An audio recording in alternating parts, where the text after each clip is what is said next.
어릴 때 돋보기를 가지고 논 기억이 있습니다. 돋보기란 작은 물체를 더 크게 볼 수 있도록 하는 도구이죠.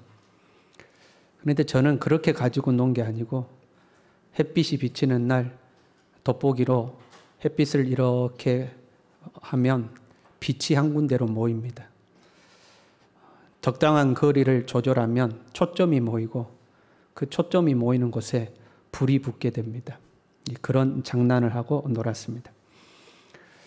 햇빛이 펼쳐져 있으면 햇빛은 따스합니다.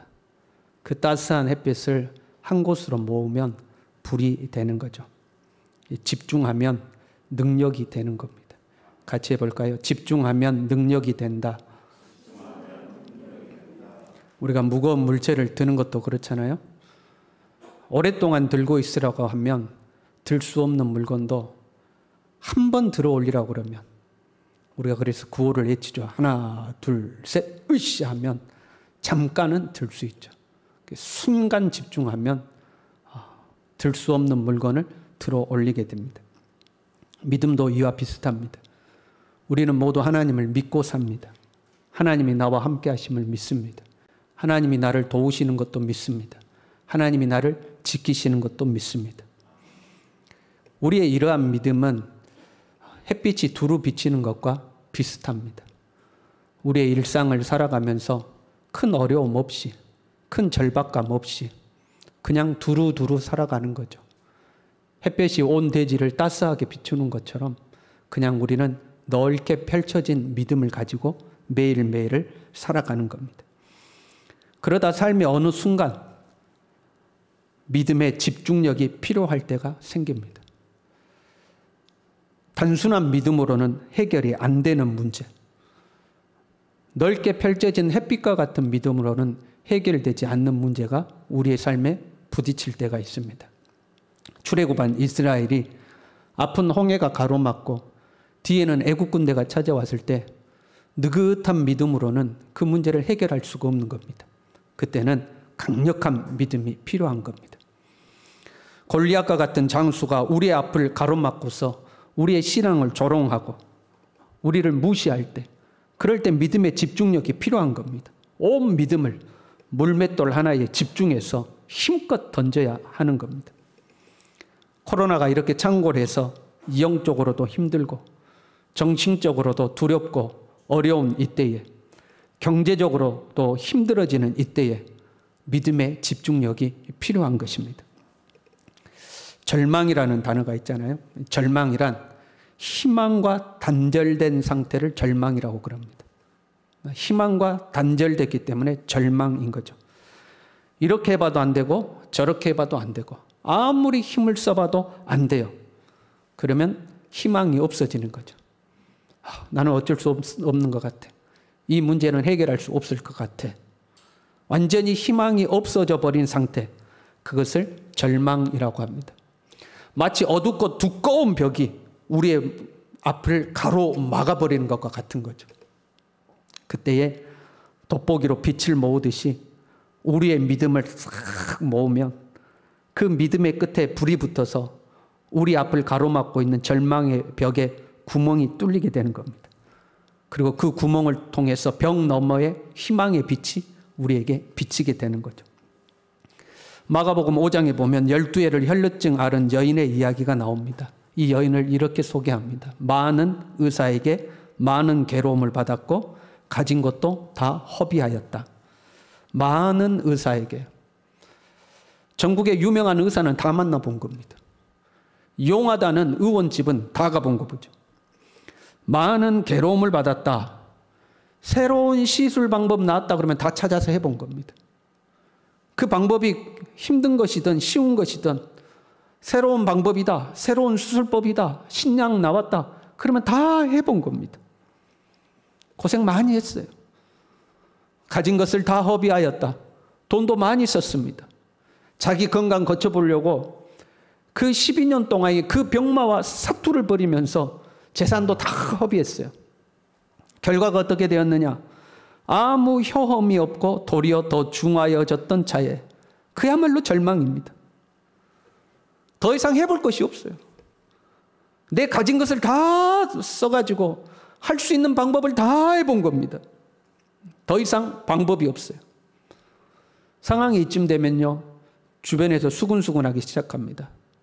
팔자가 사나워서 그래, 팔자가.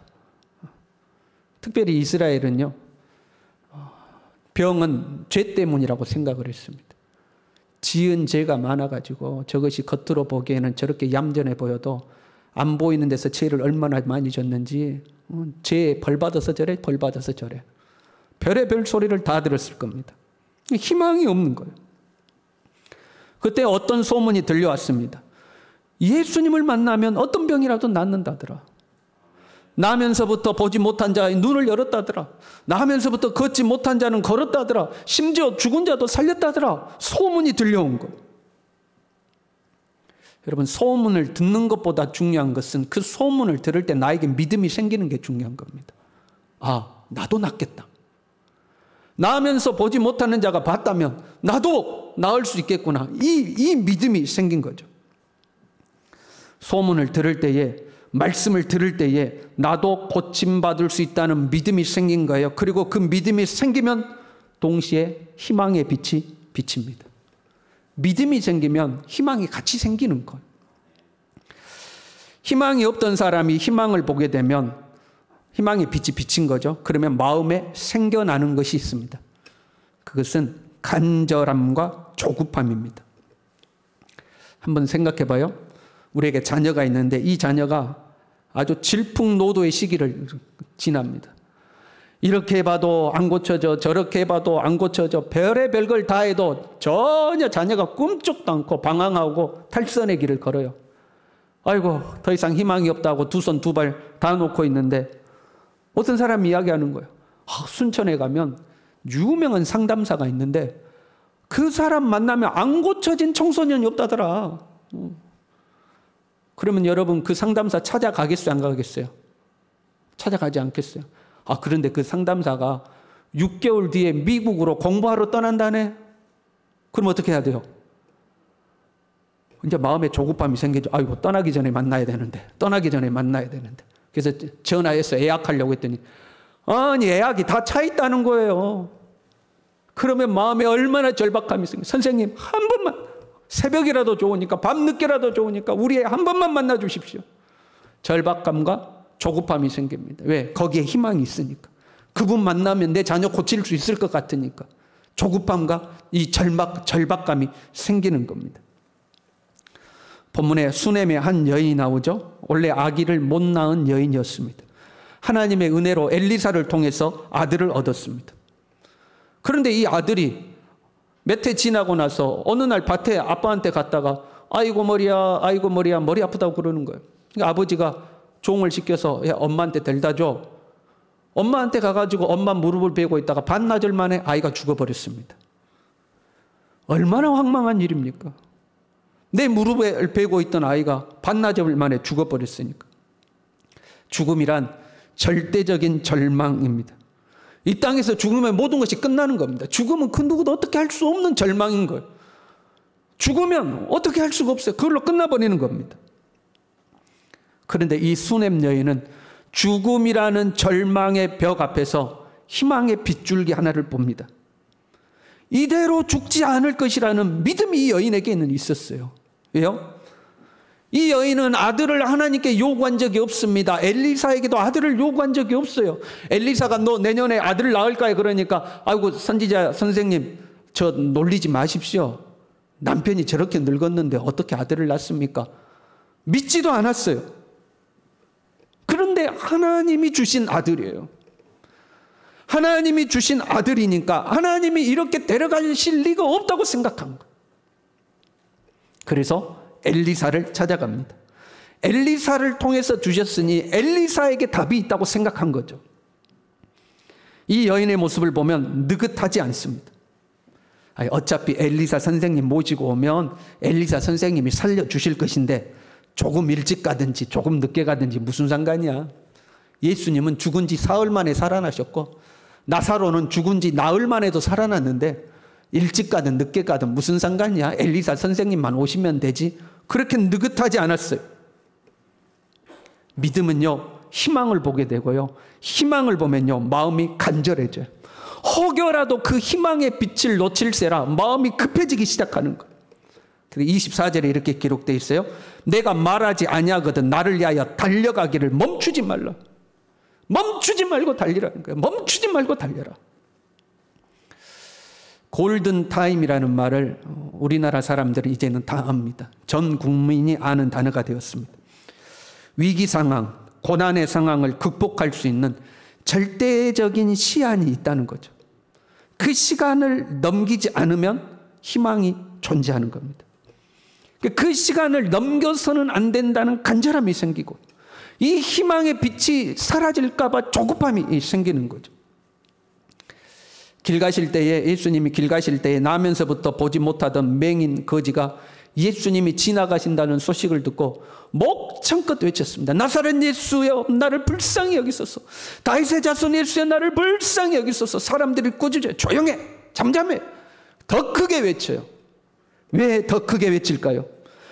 유일한 희망인 예수님이 내 목소리를 못 듣고 그냥 지나가실까 봐. 평생에 내가 이 예수님 언제 다시 만날지 모르는데 이 희망의 기회가 내게서 사라져버릴까 봐 놓치지 않으려고 간절하게 부르짖는 거예요. 이 간절함이 있어야 하는 거죠. 내가 기도하지 않으면 하나님의 은혜의 때가 지금 내 눈앞에 있는데 혹시 이 은혜의 때가 사라져버리지는 않을까? 하나님의 기도의 응답이 지금 바로 문 앞에까지 왔는데 내가 기도를 쉬어버리면 이 기도 응답이 다시 되돌아가지는 않을까? 그런 조급함과 간절함, 이게 우리에게 있어야 하는 거죠. 이 간절함은 집중력을 만들어냅니다. 아내가 아이를 선지자의 방에 올려놓고 남편에게 급히 이 사한 한 명과 나귀 한 마리를 부탁을 해요. 왜 그러냐? 선지자 선생님한테 가려고 그럽니다. 아니 초하루도 아니고 안식일도 아닌데 선생님께 왜 가려고 가느냐? 그랬더니 여자가 이렇게 이야기합니다. 평안을 비나이다. 우리가 잘 아는 샬롬이라는 단어입니다. 선지자 선생님께 지금식으로 하면 이렇겠죠. 목사님 애 찾아가는데 샬롬 하고 이야기한 겁니다. 다른 말로 하면 별일 아닙니다 하고 남편에게 이야기해요. 남편에게 별일 아닙니다 하고 이야기를 한 거예요. 그리고 사안을 지켜서 멈추지 말고 달려라 하고 달려갔어요. 엘리사가 보고 수넴 여인이 온다는 걸 알고 게하시를 먼저 보내서 달려가서 여인을 맞이해라. 너는 평안하냐? 남편은 평안하냐? 아이는 평안하냐? 하고 게하시가 물어봐요. 그랬더니 이 여인이 평안하다 하고 이 게하시를 지나쳐서 게하시 너하고는 내가 볼 일 없다 하고 그냥 평안하다 지나쳐서 그대로 달려가서 엘리사 선생님 발 앞에 엎드려서 그 발을 부둥켜 안습니다. 다른 것은 아무것도 안 보여요. 다른 말은 아무 말도 안 들리는 거예요. 다 필요 없어요. 오직 엘리사에게만 집중하는 거예요. 왜? 나의 유일한 희망이 엘리사에게 있다는 거예요. 남편도 안 보여요. 종들도 안 보여요. 게하시도 안 보여요. 오직 엘리사만 보이는 거예요. 믿음의 간절함이 그 집중력을 만들어내는, 그래서 엘리사의 발을 부둥켜 안는 거예요. 언뜻 보면 정신 나간 여인 같아 보이기도 해요. 여러분 그렇지 않습니까? 아이가 죽었는데 남편에게는 말도 하지 않고 남편이 물어보니까 별일 아니라고 그러고 그대로 달려가서 선지자 발만 붙들고 있는 이 여인의 모습은 마치 제정신이 아닌 사람처럼 보여요. 근데 사실 제정신이 아니겠죠. 여러분 그런데 그거 아세요? 하나님의 역사는 조금 미쳐야 나타나요. 하나님의 역사는 우리가 좀 미쳐야 나타납니다. 아브라함을 보십시오. 아들 이삭을 번제로 드리라는데 자기 아내한테는 말도 안 하고 새벽 일찍 일어나서 아들 데리고 갑니다. 자기 종들한테도 말 안 해요. 자기 아들한테도 말 안 해요. 그대로 데리고 산에 올라가서 아들을 묶고 칼로 찔러 죽이려고 합니다. 미친 사람 아닙니까? 아브라함 미친 사람입니다. 모세를 보십시오. 앞은 홍해요, 뒤는 애굽 군대입니다. 온 백성이 두려워서 부르짖는데 모세가 그때 뭐라고 그런지 아십니까? 너희는 두려워하지 말고 가만히 서 있어. 가만히 있으래요. 애국 군대가 당장 쳐들어오는데 가만히 있으래요. 그러고 나서 뭐라고 하냐면 홍해를 가르겠다요. 미친 사람 아닙니까 여러분? 미친 사람이죠. 바다를 가르겠다니요. 기드온의 300용사를 보십시오. 적군은 13만 5천 명이에요. 자기들은 300명밖에 없어요. 무기는 못 들고 갔냐? 횃불 들고 갔습니다. 횃불하고 나팔 들고 갔어요. 횃불 들고 나팔 들고 13만 5천 명과 싸우러 갔어요. 제정신이 아닙니다. 이들은 제정신이 아니에요. 그런데 이들은 사람도 보지 않았습니다. 환경도 보지 않았습니다. 그 어떤 것도 보지 않았습니다. 오직 하나님께만 집중했어요. 오직 하나님만 믿은 거예요. 상황을 계산하지 않았어요. 하나님께 희망의 빛이 있음을 보고 오직 하나님께만 집중한 거예요. 그랬더니 하나님의 역사가 나타나는 겁니다. 우리의 소망이 어디에 있는가? 일반적으로 사람들은 돈에 소망이 있다고 생각합니다. 그래서 어떻게 해서든지 돈을 벌려고 그래요. 돈에 집중해요. 평생 돈을 쫓아갑니다. 근데 여러분, 그 돈이 나를 지켜줍니까? 살면서 조금 삶을 편안하게는 해주죠. 그러나 내 호흡이 가늘어지고 그 호흡이 결국 끊어지는 그 순간 그 돈이 나를 영원한 하나님의 나라로 이끌어줍니까? 절대 그런 일은 없습니다. 어떤 사람들은 권력에 집중합니다. 어떻게 해서든지 높은 자리에 올라가고 어떻게 해서든지 권세를 잡아야 되고.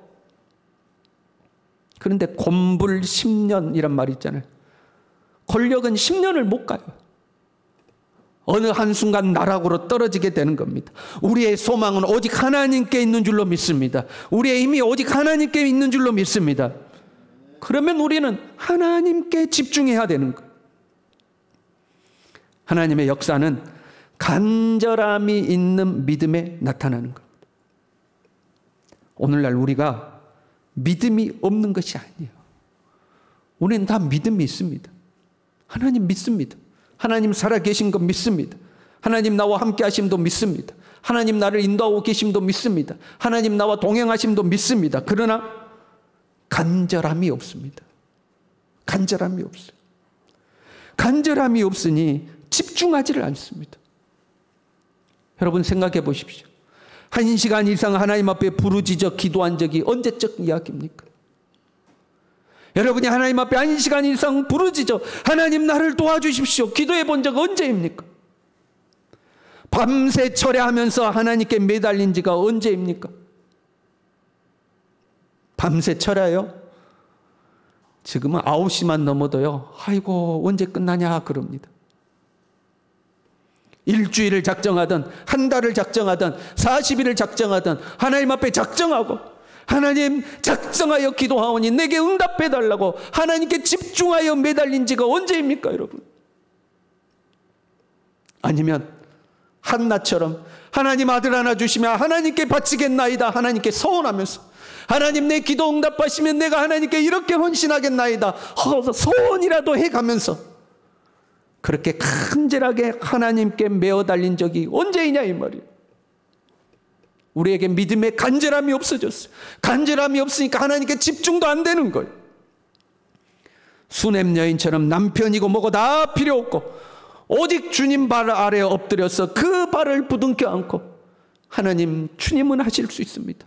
주님은 나를 도우실 수 있습니다. 주님은 내게 역사하실 수 있습니다. 주님께 매달린 적이 언제이냐 이 말이에요. 코로나 핑계대고 이것 핑계대고 저것 핑계대고 사실은 간절함이 없어진 거예요. 하나님의 역사가 필요합니까? 하나님의 도우심이 필요합니까? 그러면 하나님께 집중해야 됩니다. 집중할 때 믿음의 역사가 나타나는 거예요. 이 수냄 여인도 삶이 평안할 때가 있었어요. 아들을 품에 안고 남편과 함께 하루하루 살아가던 때가 있었습니다. 그러다 엘리사 선지자가 오면 식사 대접도 하고 선지자에게 말씀도 배우고 집회 참석도 하고 은혜도 받고 그런 평안이 거하던 때가 있었어요. 이런 때는 그냥 햇빛이 온 대지를 두루 비치듯이 우리의 믿음이 두루 비치는 믿음으로 살아도 됩니다. 그러나 문제가 내게 찾아왔을 때 어려움이 내게 찾아왔을 때 간절한 소망이 내게 생겼을 때 내 힘으로 해결되지 않는 장애물을 만났을 때 그때는 우리가 하나님께 집중해야 되는 거예요. 하나님께 매달려야 되는 거예요. 오직 주님의 발을 부둥켜 안고 주님께 부르짖어 기도해야 되는 거예요. 그래야 하나님의 역사가 나타나는 거예요. 사랑하는 성도 여러분, 우리의 믿음을 점검할 수 있기를 바랍니다. 우리의 믿음을 점검해야 돼. 너무 우리가 이러한 생활에 익숙해져 가고 있어요. 그렇지 않습니까? 저도 익숙해졌어요. 처음에는 이렇게 예배당이 비어 있으면 너무 이상했어요. 근데 지금은 아무렇지도 않아요. 원래부터 이렇게 살았던 것 같아. 원래부터 이렇게 살았던 것 같아. 마스크 끼고 우리가 크게 찬양도 못하고 크게 기도도 못하고 이제는 너무 익숙해져 버렸어요. 그냥 신앙생활이 이렇게 사는 것처럼 돼버렸어요. 물론 우리가 이러한 믿음으로 살아도 되는 때도 있어요. 그러나 간절함을 잃어버리면 안 돼요. 간절함을 잃어버리면 안 돼요. 세상의 시선 뺏기지 아니하고 환경의 마음 뺏기지 아니하고 오직 우리 구주 예수 그리스도께 집중하는 우리가 될 수 있기를 바랍니다. 믿음의 간절함을 가지고 주님 앞에 나아가 주님의 발을 부둥켜 안고 주님을 바라볼 때에 하나님의 역사가 우리의 삶 가운데 나타날 줄로 믿습니다. 우리 믿음으로 함께 찬양하겠습니다.